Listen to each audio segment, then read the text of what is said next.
बोले सदगुरुदेव भगवान की जय।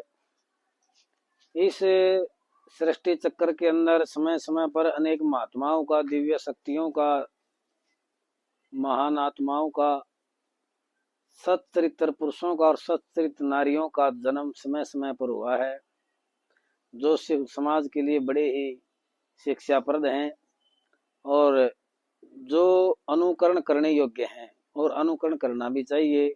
देखिए, ज्येष्ठ मास के त्रयोदशी चतुर्दशी के दिन, त्रयोदशी के दिन संयम बरतें, चतुर्दशी के दिन व्रत करें। ये सावित्री वट वृक्ष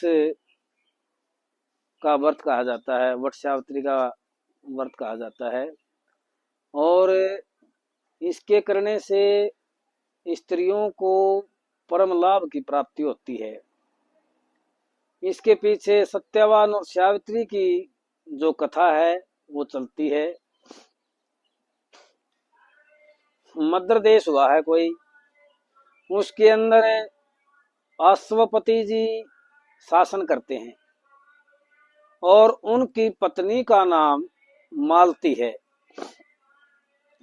शत्रुओं का संहार करने वाले, मित्रों के साथ सद्व्यवहार रखने वाले, मित्रों का साथ देने वाले, मित्र को भाई के समान मानने वाले, मित्रों का सहयोग करने वाले, सगे संबंधियों को का सहयोग करने वाले, प्रजा को पुत्रवत पालने वाले राजा अश्वपति जी सभी के प्रिय हैं। परंतु एक बड़े दुख की बात है कि उनके घर में कोई संतान नहीं है, और जिसके यहाँ संतान नहीं होती वो घर घर होते भी शमशान के समान रहता है। वो स्त्री, वो पुरुष सदैव उनके हृदय में संतान का जो दुख है वो खटकता रहता है और अंदर ही अंदर उन्हें कचोटता रहता है।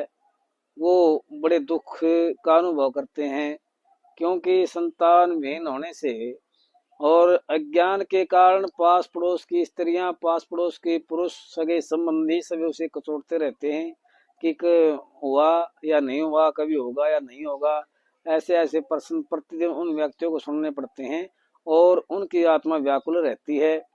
इसी प्रकार से राजा अश्वपति और महारानी मालती बड़े ही कष्ट का अनुभव करते हैं। अब मालती सावित्री जी की पूजा करती हैं और काफी समय बीत जाता है, न तो उसे दर्शन होते हैं, न कोई दृष्टांत होता है, न कोई आकाशवाणी होती है। दुखी मन से महारानी मालती अपने राजमहल में वापस लौटती है, राजा के सामने बड़ा खेद प्रकट करती है, दुखी होती है, रोती है, बिलखती है। अश्वपति जी कहने लगे कि आप ऐसी दुर्भावनाओं को त्याग दो, वो हमारी प्रार्थना अवश्य ही सुनेंगी। मैं जाकर के कठोर तप करता हूँ। राजा राज कार्य को छोड़ करके, मंत्रियों को सौंप करके, महारानी को के निर्देश में राज्य शासन को छोड़ करके कठोर तपस्या करने लग जाते हैं। दर्शन उनको भी नहीं होते हैं और आकाशवाणी होती है कि आप गायत्री जप का अनुष्ठान करें। एक बार की गायत्री दिन के वे पापों को नष्ट करती है। शाम दोपहर को की हुई गायत्री मानसिक शुद्धि प्रदान करती है, अनेक पापों को नष्ट करती है। और जो सायंकाल की संध्या होती है वो दिन रात की जो पाप है उनको समाप्त कर देती है। और 1.25 लाख जो जप है वह जप जन्म जन्मांतर के पापों को नष्ट कर देता है। और जो व्यक्ति पुरस्चरण करता है गायत्री का, वह गायत्री का जाप उस व्यक्ति के सभी जन्मों के पापों को नष्ट कर देता है। और इस प्रकार से आप जाकर के गायत्री का अनुष्ठान करिए। महाराजा अश्वपति पाराशर जी से मिलते हैं। पाराशर जी उनके यहाँ गायत्री का अनुष्ठान करते हैं, पुरस्चरण करते हैं और उसके लाभ से समय बीतने पर राजा को एक लड़की और एक लड़का, 2 संतानें प्राप्त होती हैं। और सावित्री की पूजा करने से वो अपनी लड़की का नाम सावित्री ही रख देते हैं।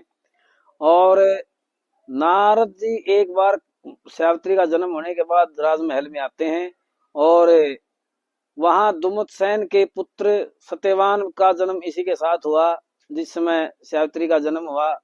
तो नारद जी कहते हैं कि आपके योग्य जो वर है वो सत्यवान है, आप उसका वर्ण करें।